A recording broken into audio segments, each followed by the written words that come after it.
ఆంధ్రప్రదేశ్ రాష్ట్రం కాకినాడ జిల్లా తుని మండలం దొండపాక గ్రామానికి సంబంధించినటువంటి పాప మిస్సింగ్ కేసుపై హైకోర్టు సీరియస్ అయినటువంటి సందర్భం. తర్వాత ఇక ఎన్ని రోజులైనా మీరు ఇంకెప్పుడు పట్టుకుంటారన్న కోణంలో కూడా హైకోర్టు నిలదీసినటువంటి వైనం. అయితే ఇక 18 రోజులు అయితే ఉన్నటువంటి సమయానికి ఇక్కడ పాపకు సంబంధించినటువంటి కనీసం ఆచూకీ కూడా తెలియలేదు. ఆచూకీ సంబంధించినటువంటి విషయంలో అసలు ఏం చేస్తూ ఉన్నారు, విచారణ ఎలా జరుగుతూ ఉన్నది, దర్యాప్తులు ఎలా చేస్తూ ఉన్నారు అనే విషయంలో కూడా హైకోర్టు చాలా సీరియస్గా ఉన్నది. అంటే టైం పాస్ చేస్తూ ఉన్నారా లేకపోతే సీరియస్గా పనిచేస్తారా అనే కోణంలో కూడా ప్రశ్నించినటువంటి నేపథ్యం చూస్తూ ఉన్నది. పూర్తి స్థాయిలో ఇక్కడ ఏదైతే తుని పాపకు సంబంధించినటువంటి కేసు విషయం ఉందో ఆ కేసుకు సంబంధించినటువంటి విషయంలో రోజు రోజుకు ఉత్కంఠమైనటువంటి పరిస్థితి కనిపిస్తూ ఉన్నది. ఈ యొక్క సందర్భాన్ని చూస్తే పూర్తి స్థాయిలో ఎక్కడా చూసినా కూడా అందరూ కూడా తునికి సంబంధించినటువంటి పాప కేసే టేకప్ చేయడం, తర్వాత పోలీసులు కూడా ముమ్మరంగా అక్కడ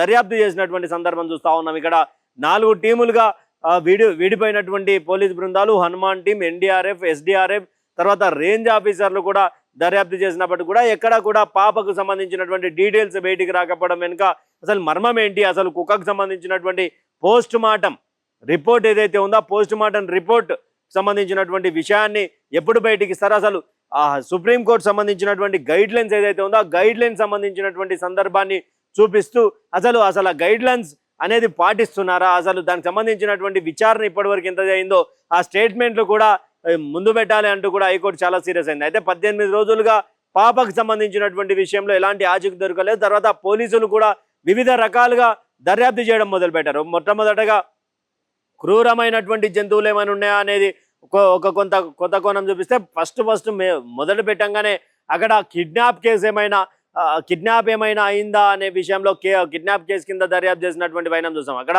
కిడ్నాప్ కేసు కూడా జరగలేదనేది కూడా నిర్ధారించుకునేయాల్సినటువంటి సమయం కూడా రాలేదు, కానీ అక్కడ కిడ్నాప్ కూడా జరగలేదంటూ కూడా పోలీసులు చాలా సందర్భాల్లో చెప్పారు. తర్వాత ఆపరేషన్ టాయ్ పేరుతోటి ఆపరేషన్ ఒక బొమ్మను అక్కడ పెట్టి అక్కడ 2 మాంసం ముద్దలను పెట్టి ఆ మాంసం ముద్దలను కూడా తినే ప్రయత్నం ఏమైనా వచ్చాయా, అసలు ఆ రాత్రిపూట సీసీ కెమెరా ఫుటేజ్ మధ్యలో అక్కడ అసలు మాంసం ముద్దల దగ్గరికి ఏమైనా క్రూర మృగాలు వచ్చింటే మాత్రం పాపం తినేసి ఉంటాయి అనే కోణానికి చేసుకుందామని అక్కడ కూడా పోలీసులకు పెద్ద షాక్ దాకినటువంటి సందర్భం. ఆపరేషన్ టాయ్ కూడా ఫెయిల్ అవ్వడం, తర్వాత ఏదైతే పెంపుడు జంతువు ఉందో పెంపుడు జంతువుకి GPS ట్రాకర్ అమర్చి అక్కడ దాన్ని అంటే పాపతో పాటు అది వెళ్ళినటువంటి సందర్భాన్ని కూడా సీసీ ఫుటేజ్లో చూస్తే అక్కడ వదిలేస్తే అది దాదాపు 8 నుండి 9 కిలోమీటర్ తిరిగి రిటర్న్ రావడం కూడా చూస్తూ ఉన్నాం. ఆ తర్వాత అది వచ్చిన మరుసటి రోజు అది మరణించడం వెనుక కూడా కొంత ఆశ్చర్యకరమైనటువంటి సంఘటన చోటు చేసుకుంది. ఇక్కడ అంటే ఉన్నటువంటి ఏకైక ఆధారం ఏదైతే ఉందో ఆ యొక్క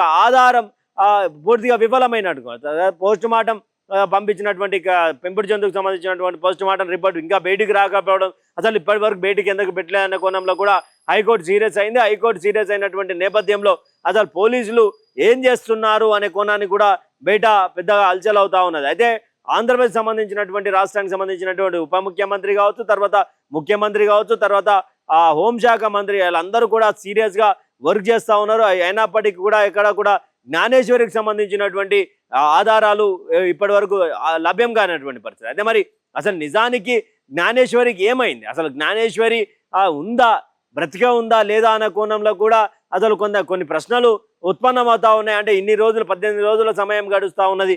18 రోజులు సంబంధించినటువంటి ఈ యొక్క రోజులలో అసలు పాప ఎక్కడున్నా అంటే ఇంతమంది దాదాపు 500 మంది పైచీలకు అందరూ హెవీ చాలా ఎక్స్పీరియన్స్ ఉన్నటువంటి NDRF, SDRF, Hanuman team, range ఆఫీసర్లు, పోలీస్ అధికారులు 4-5 బృందాలుగా అయిన తర్వాత కూడా ఎక్కడ కూడా ఆచూకీ లభ్యం కాకపోవడంతో పూర్తి స్థాయిలో ఒక్కసారిగా ఇదంతా చర్చ జరుగుతూ ఉన్నది. అయితే దీంట్లో హైకోర్టు జోక్యం చేసుకోవడంతో మరింత ఈ యొక్క కేసుకు సంబంధించినటువంటి సీరియస్నెస్ అనేది పెరిగిందని అనుకోవచ్చు. అయితే జ్ఞానేశ్వరికి సంబంధించినటువంటి విషయంలో అసలు ఏం జరుగుతూ ఉన్నది, జ్ఞానేశ్వరి అసలు ఆచూకీ లభ్యం కాకపోవడం వెనుకైంది, ఒకవేళ అంటే దీనికి సంబంధించినటువంటి విషయంలో గనుక జ్ఞానేశ్వరి ఒకవేళ మిస్ అయ్యి ఉంటే 500 ఎకరాలకు సంబంధించినటువంటి దట్టమైనటువంటి అడవి, తర్వాత దానికి ఆనుకున్నటువంటి మన 40 ఎకరాలకు సంబంధించినటువంటి ఫామ్ ఆయిల్ తోట మొత్తానికి గాలించినా కూడా ఎక్కడ ఆచూకీ లభ్యం కొంత మరొకసారి కిడ్నాప్కి సంబంధించినటువంటి కేసును కూడా దర్యాప్తు చేసే అవకాశం ఉంది, విచారణ కూడా చేపట్టే అవకాశం ఉంది అంటూ కూడా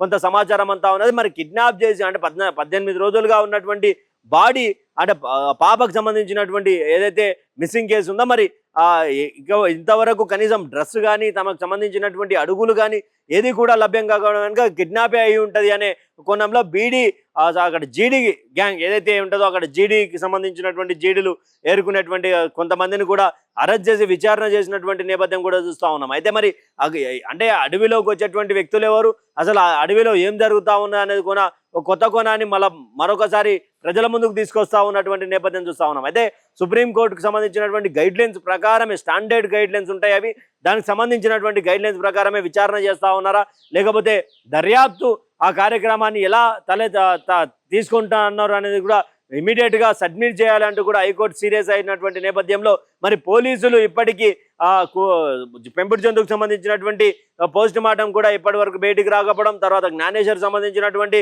ఆచూకీ తెలియకపోవడం ఎంత కూడా కొంత డ్రామాటిక్ గందరగోళానికి చూపించేలా కనిపిస్తా ఉన్నది. అయితే మరి జ్ఞానేశ్వరికి సంబంధించినటువంటి తల్లి కూడా ఒక మీడియాతో మాట్లాడుతూ ఇక్కడ పాప సేఫ్ అయింది, తర్వాత రాజమండ్రికి సంబంధించినటువంటి బస్సులు ఉంది, తుని మార్కెట్ యార్డ్లో ఉంది, ఇదంతా కూడా కొన్ని మీడియా సంస్థలు తమకు సంబంధించినటువంటి టీఆర్పీ వ్యూవర్షిప్ కోసమే మా పాప బతికుందన్నట్టుగా మా పాప ఆడుంది ఈడ ఉంది అని చెప్పేసి బస్సులో కనిపించింది, మార్కెట్ యార్డ్లో కనిపించింది అని పెద్ద ఎత్తున చర్చ చేస్తూ ఉన్నారు. కానీ ఎక్కడా కూడా అలాంటివి వాస్తవాలు లేవు అంటూ కూడా తల్లి కొట్టేసినటువంటి పరిస్థితి కనిపిస్తూ ఉన్నది. మరి నిజానికి జ్ఞానేశ్వరికి సంబంధించినటువంటి ఇష్యూ ఏదైతే ఉందో కొంత రాష్ట్ర ప్రభుత్వానికి పోలీస్ డిపార్ట్మెంట్కి కొంత తలనొప్పిగానే మారింది. అయితే పాపకు సంబంధించినటువంటి ఆచూకీ ఇప్పటికీ దొరకపోవడం వెనుక కూడా ఏం జరుగుతుంది అనేది కూడా తెలియాల్సినటువంటి పరిస్థితి. అయితే జ్ఞానేశ్వరి అసలు కొంత దూరం వరకు నడుచుకుంటూ వెళ్ళిన తర్వాత ఎవరైనా లిఫ్ట్ చేశారా, ఎవరైనా ఎత్తుకపోయారా, లేకపోతే అనే కోణంలో కూడా పోలీసు దర్యాప్తు చేస్తూ ఉన్నారు. కానీ హైకోర్టు సీరియస్ అవ్వడంతో ఒకసారిగా పోలీసులకైతే చుట్టూ ఉచ్చు బిగిస్తుంది అనుకోవచ్చు. అసలు పోలీసులకే పెద్ద టార్గెటెడ్గా డెడ్ లైన్ పెట్టినటువంటి సందర్భం చూస్తూ ఉన్నాం. అంటే పోలీసులు మరి ఏం చేయబోతా ఉన్నారు, ఆచూకీ పాపకు సంబంధించినటువంటి తెలియబోతుందా, అసలు పాప కొన్ని ఛానళ్ళు అయితే పాప సేఫ్ రేపు రాబోతా ఉంది మరికొన్ని గంటల్లో తల్లిదండ్రికి ముందుగానే థంబ్నెయిల్స్ తోటి కొంత హడావిడి చేస్తున్నప్పటికీ కూడా ఎక్కడ కూడా పోలీసులు అయితే నిర్ధారించలేదు. అంటే ఇక్కడ పాప సేఫ్ ఉంది, పాప దొరికింది అనే కోణాన్ని అయితే ఎక్కడ నిర్ధారించినటువంటి పరిస్థితి. అంటే మరి చూడాలి, అంటే పాప జానకి సంబంధించినటువంటి అలియాస్ జ్ఞానేశ్వరికి సంబంధించినటువంటి కేసులో ట్విస్ట్ల మీద ట్విస్ట్లు, దీంట్లో హైకోర్టు ఎంటర్ కావడం, తర్వాత పోలీసులపై సంబంధించినటువంటి వ్యవస్థ మీద కొంత ఉచ్చు బిగించడం, ఇదంతా కూడా ఒక అసలు అర్థం కానటువంటి సందర్భాన్ని కూడా సూచిస్తున్నాయంటూ కూడా కొంత సమాచారం అంతా ఉన్నది.